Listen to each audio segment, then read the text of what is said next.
to your higher self. Now, please, can I please speak directly to your higher self? Yes. I'm really curious about the origins of Buddhism.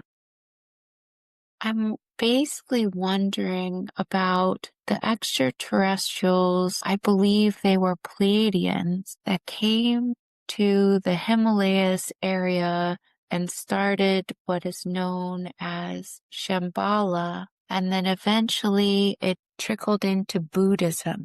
Can you tell me about the origins that come to you about Buddhism? What comes to you? Okay, see. So I see the community in the Himalayas. Actually, they're even still there now from the original lineage. Let me see the source. I get that they were from Andromeda.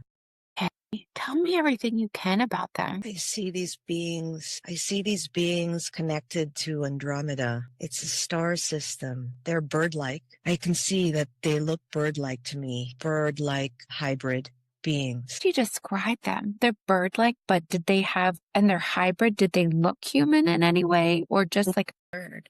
Yeah, they have a humanoid stature with bird-like features. Some are more bird-like than others. I almost see immediately in my mind's eye an ostrich for some odd reason. Okay. But I see that kind of face, like an ostrich type face. But I do see two legs standing upright. They're big. They're tall. I see that they're tall beings. Do they have any colors to them in any way or no? Let me see. Okay, this is the interesting thing is that when I tune into the color, what I'm seeing about these Andromedans, these bird-like Andromedans, is that they have a rainbow frequency. It's like they have a rainbow aura. I do see that not all of them do. I see like a white light more than anything else around them. But for some reason, I'm seeing or I'm hearing that they're rainbow. The Andromedans that went to Earth came here to help us with our ascension. And they were the ones who started Buddhism and the Shambhala frequency. They're the source of the Shambhala frequency here on Earth. Can you tell me about this frequency? What is it exactly, the Shambhala frequency? Okay, let me see. Because I'm seeing that it's distinct from the Pleiadians. Because the Pleiadians did source a lot of the frequency that is leading to our ascension. But this rainbow frequency is distinct. And let me just tune in for a second. Okay, for some reason, right away when I try to tune in to that rainbow frequency, I get that the deeper source is Lyra. And Lyra was the one who created humanoid type beings that would then hold this special DNA. And it's connected to this rainbow frequency. And this special DNA is connected to the ascension pathway, which is like a pathway of consciousness to travel along. It's the frequency that they place on Earth-based planets, because all Earth-based planets eventually pass through ascension. And that's why we choose Earth when we are at a certain stage in our soul's progression, where we are ready to go through the process of forgetting in order to leap to the final remembering. Can you tell me about the stage of a soul's progression? Like, where does the soul start? And like, what I guess I'm curious about is, does a soul maybe go to the Pleiades and then they want to go to Earth? Because, okay, so like when the Pleiades are watching humans, are the humans actually more advanced Pleiadians? Like, what is the progression of a soul? So there are stages, and I am seeing that you're right. Pleiades is prior. You would go there before Earth. You could not go to Earth. It's like you need to go to the Pleiades. You would need to go to the Pleiades, but I see the progression is like, okay, so I see that the Pleiades is a necessary stop to go before Earth, because you have to, the Pleiades is linked to the heart. I see that the Pleiades is linked to the understanding of love, and like an infinite kind of love, like a unity kind of love. And I see that Yeshua is actually more Pleiadian than anything else. Or I see that he's very connected. Him and Mary are very connected to the Pleiades. And I actually see that the Pleiades gives you a frequency that you need before you can pass through duality. And the Pleiades gives you a kind of soul wisdom. Everyone go through Pleiades? Because what about these star seeds that seem to just come from a certain place? Is that not really true? Do they all actually go through all these levels? You know what I'm seeing? That the souls who want ascension when they go to Earth for that lifetime, the souls who are ready for ascension and unity, like to remember unity consciousness, they have to pass through the Pleiades. But not all souls pass through the Pleiades, because not all souls that come to Earth are here for the ascension necessarily. Some are volunteers, and some are actually here, to help the simulation of Earth. How do they help the simulation of Earth? Okay, so Earth has a very special simulation. And to be here, you have to be very evolved, actually, because to be in a duality program, you would have to understand levels of love in God so that the duality program could not break you, if that makes sense. Yeah. You have to have evolved enough so that duality could not permanently send you into a lower frequency. So actually, you need to build your understanding of God, and you have to have a very strong connection, actually, to a powerful category of angels. And I see that the angels almost help to create the simulation. I'm just getting like the Nephilim angels are very much involved with creating the duality program and the Earth-based simulation. It's like they're not just building the simulation.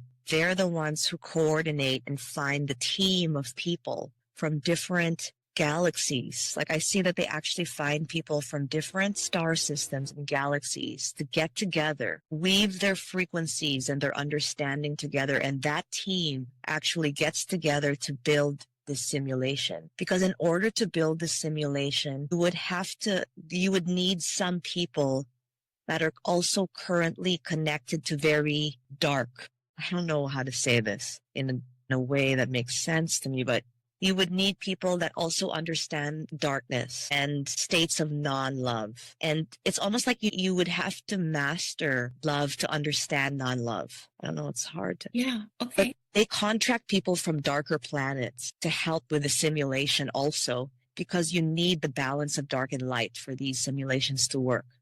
So I see that the team is made up of not just benevolent beings, what we would call benevolent beings, but we would also choose high dimensional beings that are non-benevolent. Wow, okay. And they're also part of the Earth matrix. So when a soul, the souls on Earth right now, some of them they all have different agendas. Yeah. The ones that go to the Pleiades for the ascension, they get a certain frequency and then they come to Earth. So technically, the Pleiadians are not then future versions of humans, or are they? Versions. I don't see them as being future versions. I see them as being prior. Some people that seem to come from the Pleiades have like a little crown around their pupil. Because they've mastered their soul journeys, and they've now become volunteers. Galactic role now. What are they doing? So I'm seeing like Jesus is an excellent example. And other avatars we've had have also come from the Pleiades, but are no longer bound to the Pleiades. They've become these cosmic volunteers, these intergalactic beings that have such a profound understanding of consciousness. So, for example, Yeshua and actually Mary Magdalene, they went to the Pleiades to master and to clear. So the Pleiades helps you to clear anything that would get in the way of fully embracing oneness. So anything that would get in the way of understanding that we are only one being, we are one consciousness. Pleiades is that mastery. So then you go to Earth and then you realize, oh my God, oneness means that I now have to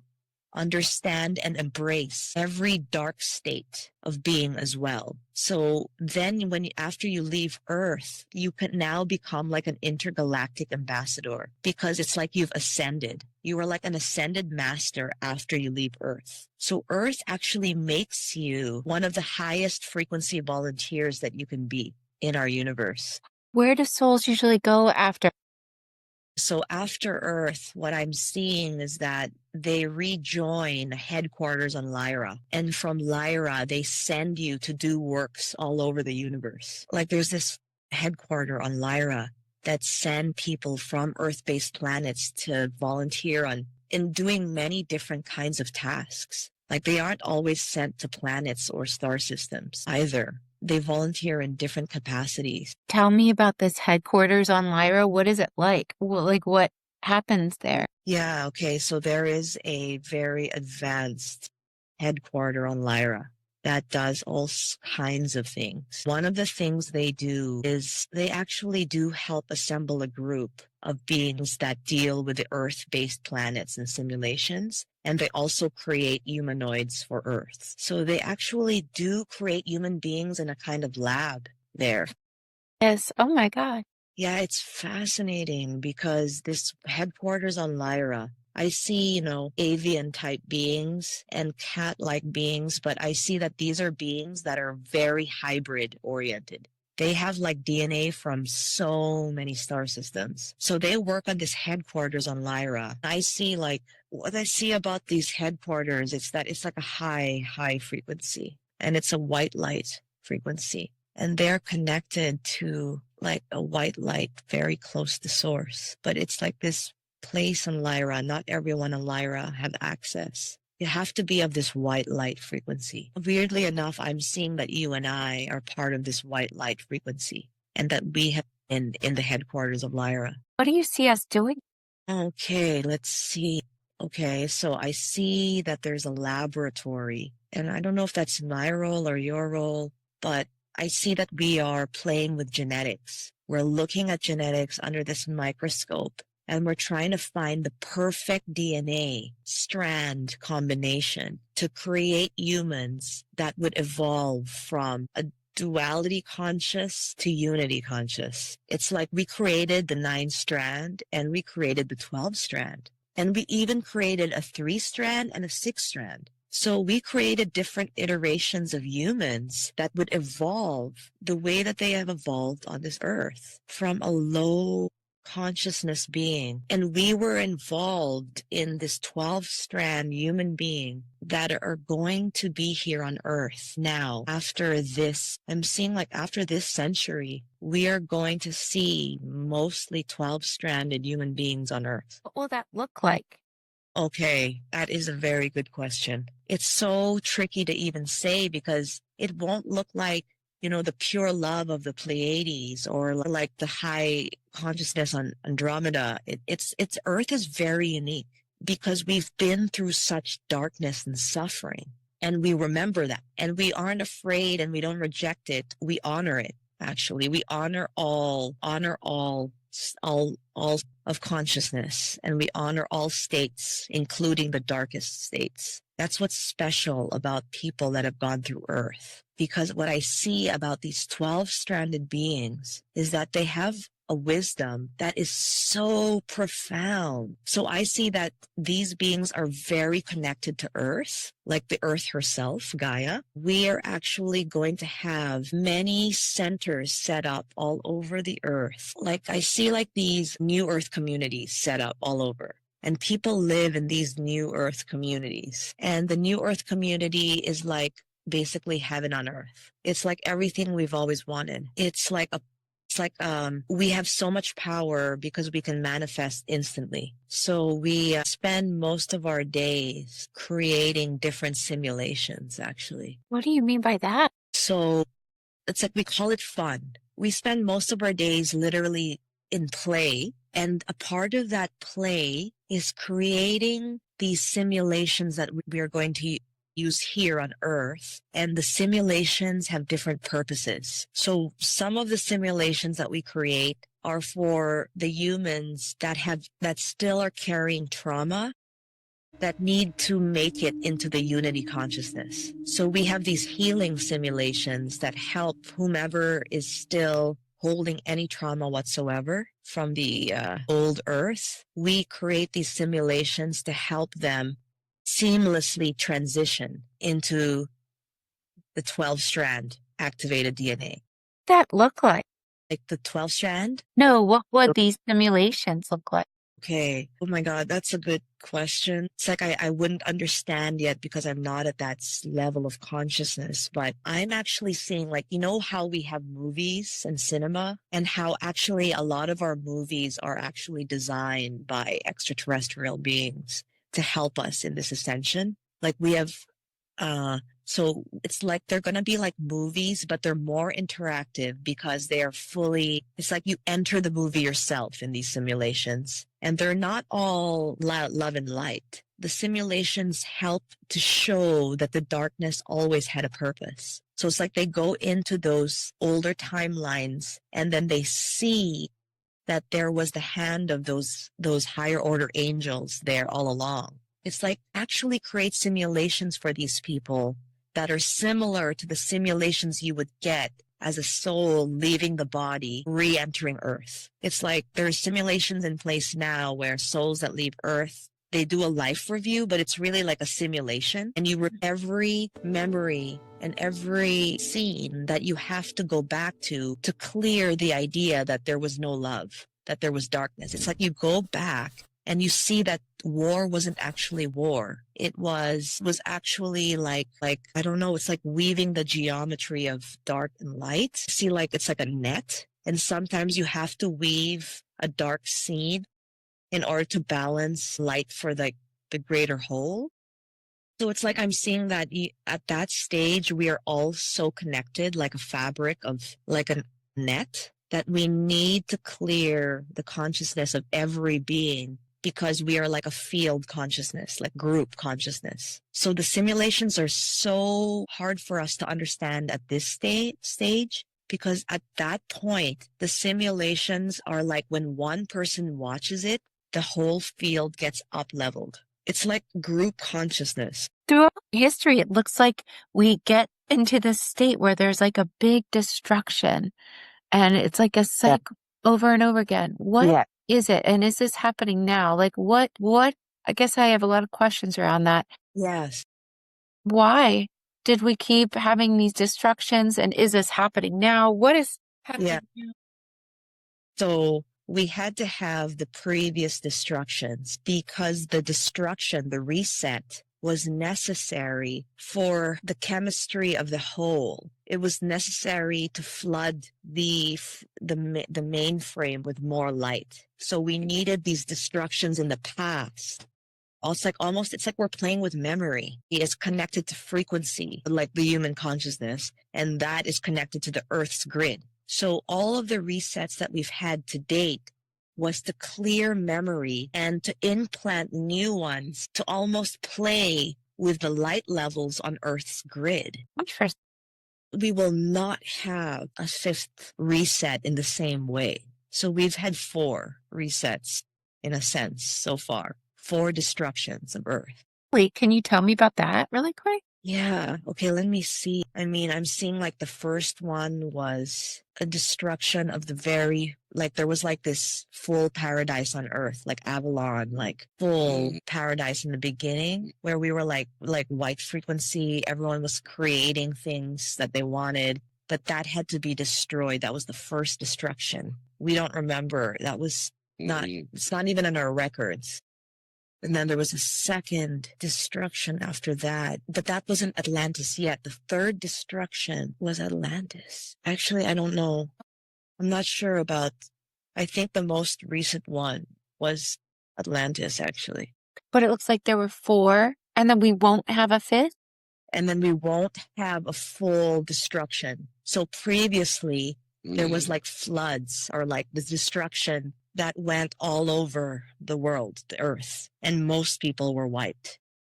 But this time, we are literally co-creating right now how this 5th ending is going to go. Okay. So right Now, it can either be like a deeper ending or just more of a transition and transformation. And what I'm seeing is we are in the trajectory of co-creating a transition and a transformation. There will be some destruction in this fifth time, but I'm seeing that destruction will be more minimal and most people will just transition through transforming their consciousness. Exactly. Do you have to transform your consciousness to transition? What does it look like you really need to do to transition? Okay, so to transition into this new frequency that is actually like anchoring now in the next couple years, is the new frequency will be fully anchored. And what it looks like to transition is that you have to let go of fear. All fear has to be released. So it's like any beliefs that are attached to fear. So like a belief that you could be harmed, a belief that you could be victimized, belief that something can be taken from you, a belief that any kind of belief attached to fear and to this idea that you could be a victim, that people could take things from you or people could give you things even, that all has to be cleared and people have to understand that they are the creator of their experience and them alone. Then people wouldn't they just blame themselves? Because simulation, it looks like you could get sick. And then if you blame yourself, then, I mean. Exactly what's going to happen. So this is what's going to happen, the unfolding. The unfolding is that there will be a point at which a lot of people begin to realize their power. Like whether this is happening consciously or subconsciously in their dreams, there will be a point where many, many people realize their full power. And that will catalyze a period of cleansing. And that cleansing will mean that they will look at themselves and for a time they will feel deep pain and guilt, realizing that they were the ones doing it all along. We do it all along. Like, how are we doing it? Like, I'm just speaking from myself. Like, if I want to manifest something, it seems like it takes forever. Right. And I'll manifest things I don't want pretty quickly. Yeah. How do you take more control over it? Like, how do you feel better in control? Because, I mean, people do worry, like, people they love will be taken from them. How do you really have more control over your life? So really what it is that it's not necessarily control, but what it is that we realize that we are so powerful that we can tune into any timeline and manifest it. And all timelines exist already. Everything has already been created. So our power lies in choosing what we want. And we can choose a timeline where our children get taken, for example, or we can choose one where they don't. What we are starting to come to now is the realization that what we are choosing from here on out is no longer suffering. We don't have to choose suffering anymore. We don't have to experience it anymore because we don't need it as part of our evolution anymore. Okay. And give ourselves very quickly, realizing we had to choose certain things before. People that still feel they are suffering, how do they get out of? Yeah, okay. So this is where it gets tricky. So the curriculum gets really tricky over the next decade because there are some really hard truths, simple truths, universal truths that we've always known that people are going to realize that they have to get on board or things are going to get very chaotic for them. Truths. So basically the truths are the same truths that Thoth gave us all these truths already. The Hermetic principles. We already have had them. Jesus gave them to us again in the Gospels. He said, you can do my works and more. You can create whatever you want. You can heal. And the truths are basically resonance. So it's like the Hermetic principles. I forget now, there's 7 of them. Okay. And it's as above, so below. Like attracts like. It's these principles. Okay. And those truths have always been true. But now the veil will not support anything that does not echo that truth. Hey. We could delude ourselves, but we can't anymore.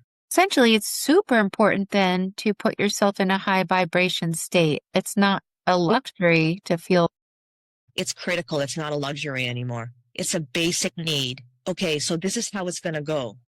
The way that people are going to realize how important this is, which means that they have to clear any low vibration from their body and their mind. So any kind of modality, anyone who is teaching clearing is going to be of utmost importance in the next decade to come, in the next 5 years to come. Because people are going to realize that whereas before we thought that, going to work every day was of utmost importance because you have to earn money to make your bills. Now, in the next 5 years, believe it or not, the human culture will begin to realize that even more important than going to work and doing anything else at all, even more important than eating, is keeping your energy high at all times. It's the most important thing we can do. It's beyond hygiene.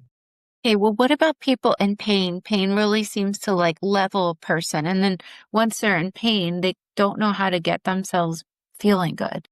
So that's something that I'm learning from Chad, because Chad is doing these manifestation techniques. So people in pain. So there are people who have physical pain. And even though someone has physical pain, they can still use their imagination and their mind. And actually, there are certain techniques that are being taught now, and they have always been taught. Yoga, Kundalini yoga, breath work, imagination techniques, where even if you have physical pain, you can still summon a higher frequency and anchor it within your heart. And it will still have dominion over the physical pain. So there will be techniques like even in hypnotherapy and in the world of in our modality, there will be techniques that come out that deal specifically with how to manage the physical pain of it, where you can actually numb yourself to that physical pain. So there are techniques like creative ways where you can temporarily numb that physical pain while you were doing your manifestation and raising frequency. Can you just tell yourself every day, I am frequencies high? Can you just That's exactly it. So if you are really good at manifesting techniques, and if you really have full belief that thoughts become reality, then you will know that physical pain does not have to exist, because you just have to tell yourself with 100% conviction, I am feeling this way right now, and that pain would not be there. That's all you would have to do. That's how illusory pain is. Yeah, right now we believe in pain. We believe in it so much, but it's only because we believe it. Okay. Wow. But it feels so real in our reality. I mean, it's showing up a lot for people, but we just have to really train ourselves. We have to train ourselves, and actually that's going to become more and more popular and necessary. Like actual boot camps that train people to create and to establish a baseline of high frequency. Yes, go ahead. How do you establish a baseline of high frequency? Could you make it super simple for yourself? All you would need to do to establish a baseline of high frequency is decide at this moment, I feel bliss, and I only think of bliss. I'm going to just do that. Simple. Literally all you need to do. So it's like you are now saying, I am the programmer of my simulation. I am the only programmer of my simulation. And I choose to now press this button that feels only bliss, and this button of thought that only thinks it. And that's how easily and rapidly you can maintain a high frequency. Passing our negative emotions. I mean, if we feel a negative emotion.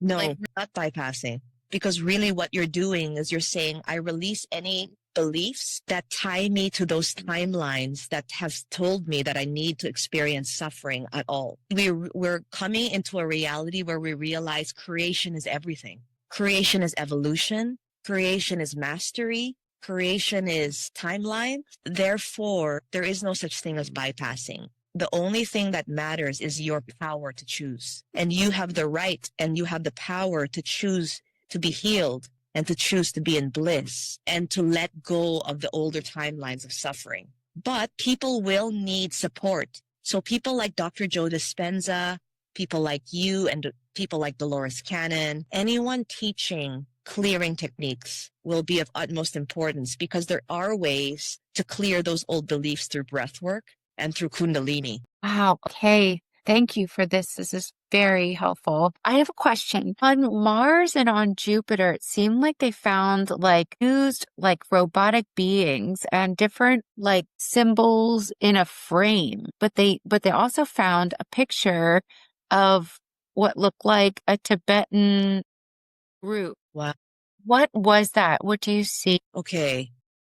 Okay, let me tune into that. Okay, so this Tibetan group that they found in a picture is the same group that we have here on Earth in our Hamlet.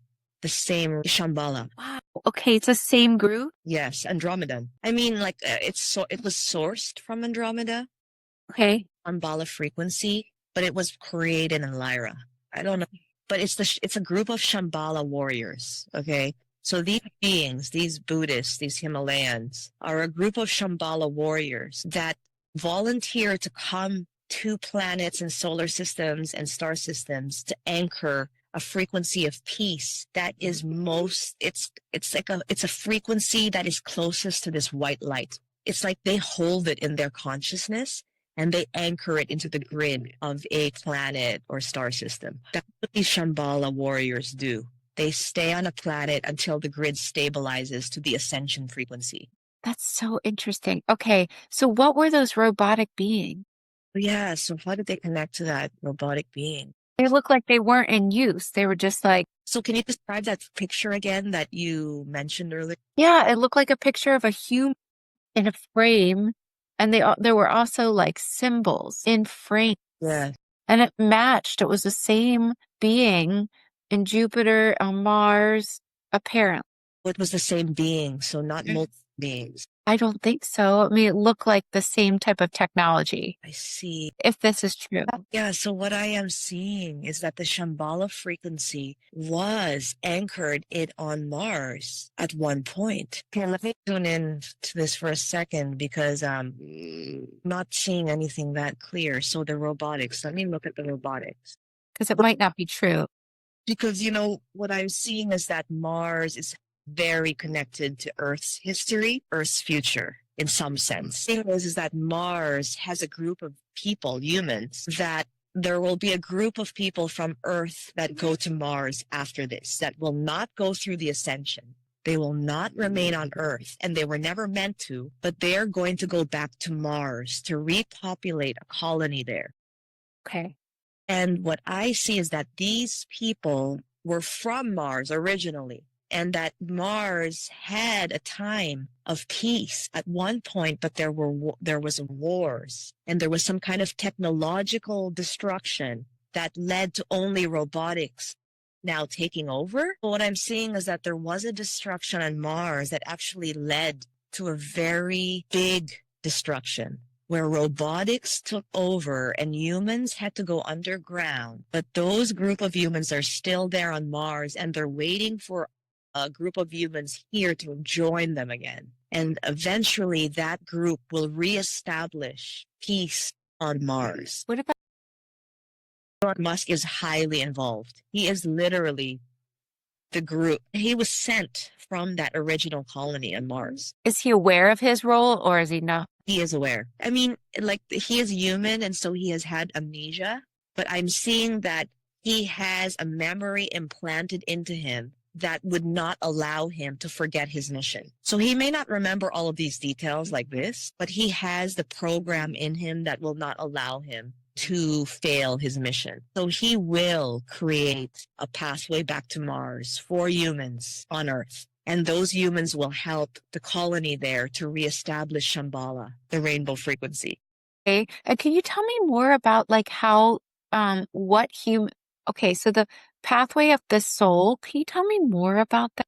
Yeah, so the pathway of the soul, pathway of ascension, and Shambhala are all kind of the same thing. Its ascension is the human pathway, but not all souls choose that pathway. I'm seeing that eventually, in order to return to source and merge back with source, you would have to actually go through an Earth-based planet. So in a way, ascension is for everyone.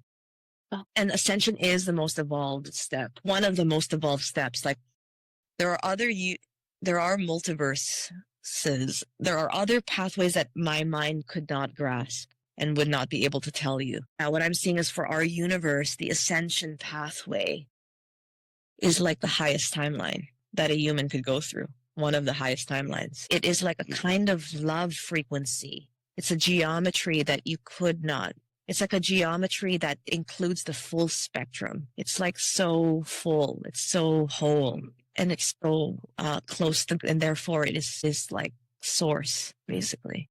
It's so interesting. Why do different extraterrestrial people's memories, some people say that different races, like the extraterrestrials, like some people remember like a certain type of extraterrestrial in Asia that resembles Asian people.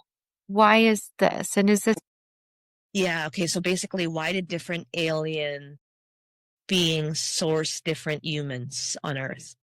Which is correct, because there were different aliens that led to the different lineages of humans on Earth. Okay, and I'm actually seeing that it's connected to the 5 different destruction. Yeah, it's connected to the iterations of Earth that there have been. We've had 4 resets so far. What do you mean they're connected? What do you mean? So it's like I'm seeing that the first human beings here on Earth, the first beings on Earth, they were like the highest frequency beings and Earth has had in its history. And those beings were actually connected. Again, what I'm seeing for some reason is that they were connected to Andromeda. And is there another one? The first highest frequency beings were connected to Andromeda and Lyra. Okay. They were like really white light creator beings. And some of those beings are still, so there are still beings from every iteration that have remained here. So some of those beings are still here from that first iteration of Earth, those Lyrans and Andromedans. And I'm seeing that, for example, Ilana was here from that time. She is Lyran in her lineage and Shambhala. So from time, there are still human beings on Earth that are here, and a lot of them are connected to the Asian lineage. So I'm seeing like Nepal, India, China, they are connected to Andromeda Lyra. Okay. So, okay, what about the other races? Who are they connected to? Now I'm seeing, like, for example, there is a different alien race that populated the European Caucasian lineage, and even within them there's like 2 different lineages. So I'm like seeing like the Vikings, the Norse, and okay, wait, it's complicated. It's they're sourced from a different lineage of, okay, so wait, let me just tune in. Like, there's more Pleiadian in them, more Pleiades in the Caucasian lineage somehow. In that one, in the Norse, more Pleiadian. And I don't know why exactly that is. But wait, let me see first. And then, because I really want to see this myself, I want to know what the indigenous, like the Hopi, the indigenous, which aliens were assisting them? Okay, so what I'm seeing is actually like these indigenous beings, some of these tribes that carry the ancient wisdom, and they carry the wisdom of the new earth as well. They're actually very earth-based, so Gaia beings with some hybrid alien DNA. So the indigenous people, like the Hopis, they're actually more earth-based, but they're also mixed with some aliens DNA. They always talk about the 7 sisters, and some stories they talk about like how they came. They are much more connected to Pleiades as well as Andromeda. See, I'm seeing that there's like a mix. It's not just one. And then I'm seeing what's it called? I forget. I don't know why the word's not coming to me. Not the Andromedans, but the scientific ones. Andromedan is. But which one? Arcturians. Oh yeah, there are Arcturians, there are Syrians. The Arcturians I see are very connected to the Western hemisphere. I could see there's still very Caucasian connected Arcturian. I see Russians being connected to them for some reason. Now I see the Japanese have a lineage that are connected to an even different, they're like a hybrid class of like with Greys, the dragon lineage. And who are those? The Japanese and some China. Why do people have different races? Like, what is that?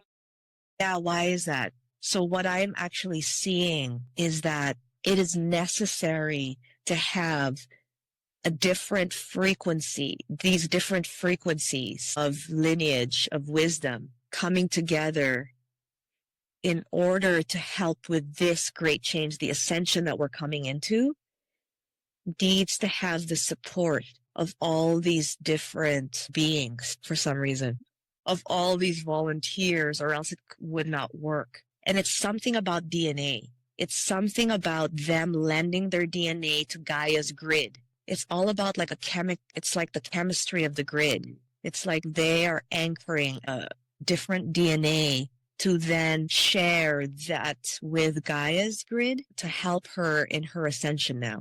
So it's something about the combined spectrum of DNA that actually leads to a rainbow frequency. That rainbow frequency it's like a splicing of all different kinds. So when you're here, you're also helping the earth, I guess. That's exactly right. It's like when I'm here, I'm helping the earth. Anyone carrying that rainbow frequency is literally also helping Earth's grid. That's what we're here for. We're here for her grid. Can you tell me about this? What is her grid? Like where? It's like she is literally, so this final grid, we're implementing this final grid for Earth. It's like a complete mutation of her grid. It's like, all I can say, it's like a grid is like a nervous system. It's like we have a nervous system, like an electric wireframe that allows the energy of source to move through us, basically. Well, planets have that also. They have their own nervous system. And what I'm seeing is that Gaia's nervous system is going to be brand new. That's her final phase. Her highest timeline is starting now. It's like we're in the beginning stages of Gaia's new grid. And this new grid that Gaia is having is like she can now be a source for the highest frequency that you could experience. What will it look like here on Earth? Like, what are we about to step into? It's going to take some time. It's up to us how long this takes, but eventually Earth will be like this pure white light frequency planet where everyone is a creator god. And we are going to be one of those planets that create simulations for other galaxies. See, that's what happens. When you become a master, you start creating simulations for other consciousness to evolve along. You become a simulation creator. We are coming to that. But in the next stages, if I'm looking at a 100-year timeline, there will be a collapse first. And you could call it like a collapse. But there will be like a couple decades from now that we will see that all the old beliefs will have to get cleared from Earth. So chaotic. Yeah, but wouldn't chaos create more fear? Like if people lose their money, if things... Because you know what will happen? Rather than that fear being manifested, and this can sound kind of scary. See, this is where maybe what will happen is that those people will just leave the planet. So we will see mass deaths is kind of what I'm trying to say. What does it look like will kill them? So I'm seeing all kinds of things. Whatever their belief system holds true is what will kill them. Viruses, vaccines, murder. So whatever they're holding on to will be the cause of their death. That's what manifesting will look like in the next 10 years. This is why I'm not sure, but it's going to look like Earth is going to be very different in 10 years. Like we're not realizing the extent to how much Earth is going to change over the next 5 years. Can you explain it? See, what I'm seeing is that there is going to be a catalyst. What does it look like? That will look like 3 days of darkness. It might look like a temporary interruption to human affairs. We will realize that things are not just moving along business as usual anymore. Like there will be massive, like a kind of a massive disruption to our regular systems. So is there I know there's got to be different potentials for this. There are. What are the potentials that you're seeing? Yeah, because I need to be clear that what I'm seeing is only one potential of what we can co-create based on what our frequency is, because we are a manifesting planet. So what I'm saying is not fixed in stone, and nothing anyone will tell you right now is fixed in stone with regard to the timeline, because it's kind of up in the air right now. But what I'm seeing as a potential that I'm tuned into is that there will be a disruption, like some kind of electric grid will shut down for a couple days, for a few days. That will trigger a kind of awakening for some people, okay? And it will trigger a kind of chaos for some. But I'm seeing our systems as a whole won't crumble from that. It's not like our banking will fail and all that. It's the reactions. So it's the reactions that are important. Our system itself won't fail. So banking won't fail, and we can still go to the grocery store and all that. But people will be freaked out. And those people who are freaked out will begin to manifest exactly what their fears are telling them. Okay, I've heard this prediction before. And that means that we can't control what the chaos is going to look like. Exactly. One of the predictions that some people have been seeing, of course, this is probably, and I'm curious about this. So if a person heard someone else say, like something would explode, like in Tampa, per se, or there was an earthquake in California, these don't have to happen in some other people's realities, or they do, or is that one of the predictions, or is it not? It's like they don't have to happen for some of the other people's realities. You know why? Because for some people after that event, they will actually be of a much higher frequency where that could not manifest for them. It's so weird. It's like I'm seeing that, yes, there will be collective events. Like we will all see that there's an explosion and an earthquake, but it will feel. See, this is what's hard for me to put into words. Like, for example, in Ilana's reality by that point, it will not feel like any of those are real anymore because her frequency will become much higher over the next couple of years. Okay. Does it look like there might be an explosion in Tampa or not really? Okay, let me just tune in to North America over the next 2-3 years. Okay, so this is kind of what I don't like. So when I'm tuning in to North America in the next 5 years, what I'm seeing is several explosions and terrorist kind of activities and rioting. See, I'm seeing chaos is happening because of people's belief systems and that alone. So this is what is very important for me to share right now, is that those beings who know what is happening, who know that Earth is going to be like full-on manifestation, or that it is, are literally using these next few years to have people's belief system manifest onto the collective, and for that to be like the warfare, pure warfare, because people's fears are the only things that are fucking it up for all of us. And that's why family members, okay, I'm just going to say this too, families are very important in the future. Because if even one member in your family is not clearing or is still hanging on to their fear, it's going to really fuck it up for the rest of the family. Yes, I'm screwed. No, that's not necessarily true. You're not screwed, but you will just need to get on board to clear enough. And actually, you'll be surprised that he does not necessarily have as much to clear as you might think. But it's important for him to go to a place. This is what I'm seeing right now. It's important for him to go to a place like Costa Rica, like somewhere in South America, because he needs to be grounded in nature. Mm-hmm. He really needs to be grounded, more grounded.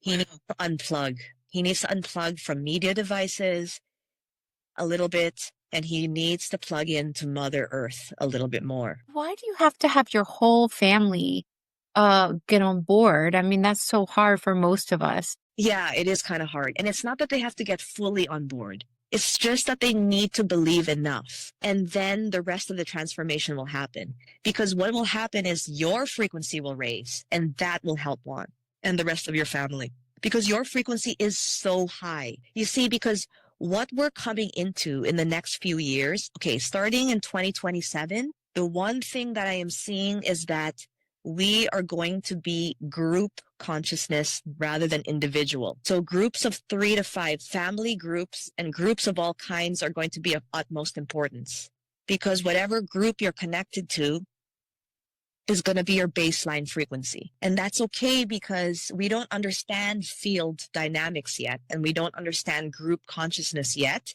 But what I'm seeing is that if one person in the group has an understanding and a high frequency, then it can be shared into the collective frequency of the group. So like if, say, one person in a family has a high frequency, could they share it in their group and then their group wouldn't affect them? Well, you know why? It's not like you're sharing, but what's happening is this. You, for example, holding the highest frequency of your group will, and you can do this more consciously, and you need to do this more consciously. You need to tune in to the highest versions of your family members. Oh my gosh. Okay. Are then creating that. In one sense, you are pulling that timeline toward yourself. So you need to pull the timeline of the highest version. I was told to do this long ago. Okay. It's important to do that now. And this message is being shared with you now because we are coming so close to the veil thinning that much, where it will matter. Why will this trigger like the ascension, this destruction, the 3 days of darkness? What about it triggers this? You know what it is? It's okay. That's a good question, and it's not as straightforward. Like there's something actually energetic about this. There's something that we're actually doing in the mainframe of Gaia that will necessitate turning off the light grid, humans' light grid for a while. There's different reasons for it. It's connected to Gaia's grid, and it's also connected to our collective consciousness. We have to trigger. It's called like what do you call it? Like a saturation point. We are actually the ones triggering. It's like a point of no return. We are triggering a fork in the road point. How do you call it? A saturation point where the timeline will have to then change after that event. You see? Mm-hmm. It's like a turning point event that then saturates the energy to force it into one trajectory.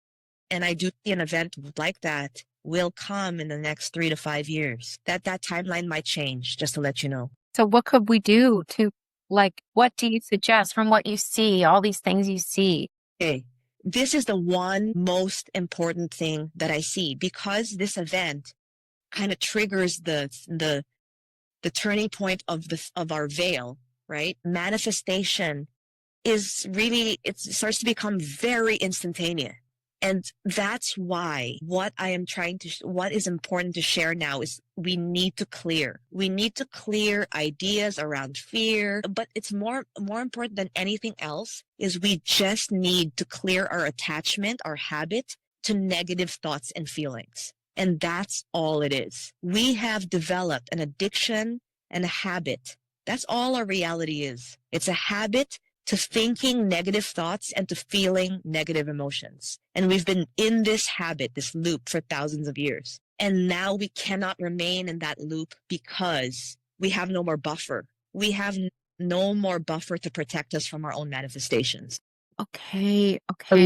Into that. We have to constantly control, if you want to use that word, but it's really like we have to master what you are choosing to feel and think at every moment. Okay. This is very helpful. Thank you. Do you see anything else that's important about this?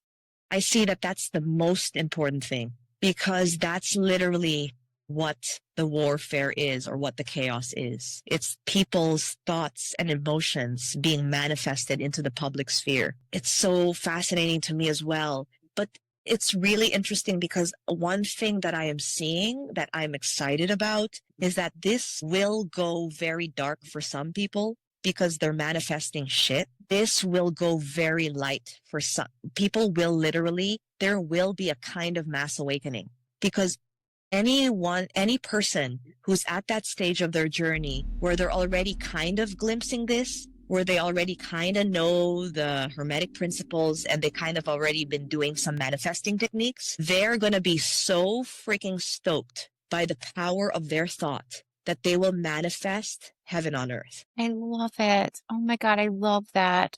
What about the 3-eye atlas and all these comets coming in?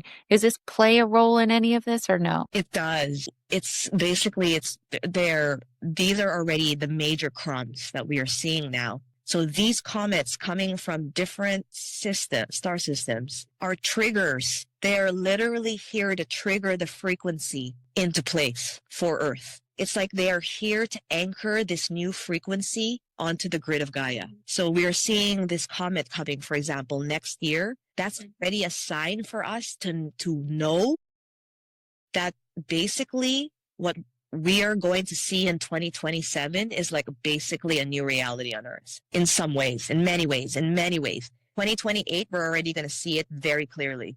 How do these comets help to anchor? Like, how do they trigger? What exactly, can you look into their mechanisms? Like, how do they do that? So it's like they are literally devices that have been designed. Let me look. If I tune in to 3i Atlas. Okay.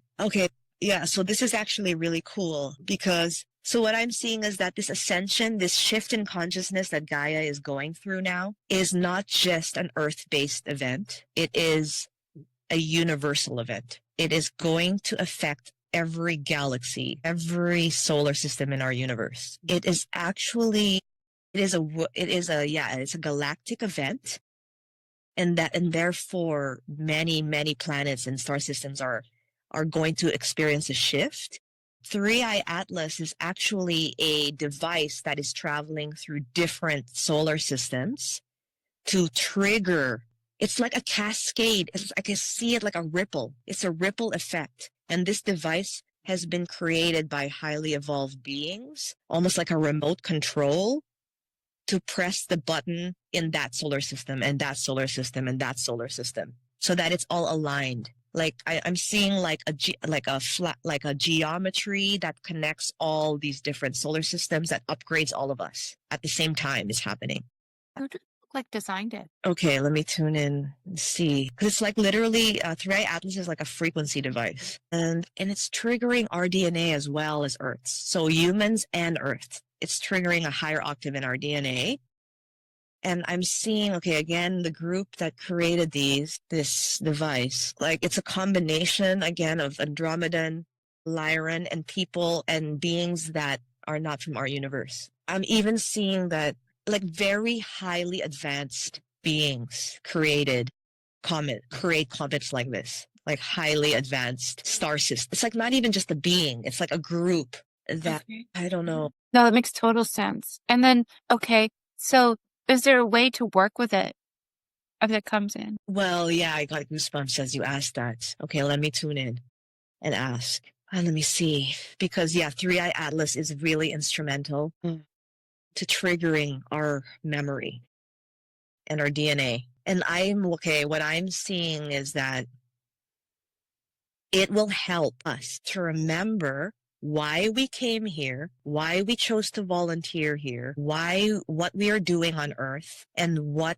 our soul is going to, it's triggering our remembering. It will give us so much clarity. So if those of us who are already on a spiritual path have had any doubts or confusion, this comet will help us so much because it will literally help us to have the clarity with regard to our memories of why we came here. So 3i Atlas is really for those of us who are a little bit more advanced in our spiritual journey to remember what our purpose was, our mission. Is there anything we should do to work with it? Or like, does it matter? Do we have to connect with it for this to happen? Or is just it passing by enough? Well, I'm seeing that to connect, I'm seeing that yes, it is useful to work with it and to help your own remembrance right now before it even comes is the best thing you could do, which means doing sessions like this are really good to help people remember their soul's purpose. I'm even seeing, it's good to do plant medicines now, medicines that help you remember your soul, your heart, and why you came. Anything that will help you to stay in the remembering and to clear any doubt and confusion about your soul and why it came. And then it's really important, I see as well, to really master your thoughts and your emotions before 3i Atlas comes. Because when 3i Atlas comes, it's another frequency trigger again, so that after its rotation along our orbit, Earth's grid will become more activated, which means that our energy will become more activated, which just means that we are manifesting even more quickly after that. So a lot of people see it coming closest December 19th. So that's probably why you're going to notice more quicker and faster manifestations leading up the solstice. And actually it's more so after the comets, we will start to see really, really quick manifestation happening. Like, it will be so obvious that your thoughts are very important, but not just your thoughts, it's your emotions too. It's the thought and emotion together. It's like if you were thinking something and you were like, oh my God, that sucks. That's going to happen to me. And I'm so scared. So if you're like ruminating on something or worrying about something, it'll just come. But at the same time, if you're thinking about something positive, like you're like, oh my God, that's so amazing. This is going to be so great. It's just going to come. It's just happening. It's going to happen both ways. So we're going to see more polarity after Three Eye Atlas for a while until the 3 days of darkness. Okay. Wow. All right. Interesting. Wow. So interesting. Thank you so much. Yes, you're so welcome. You do a body scan on Yolanda? Yeah. So we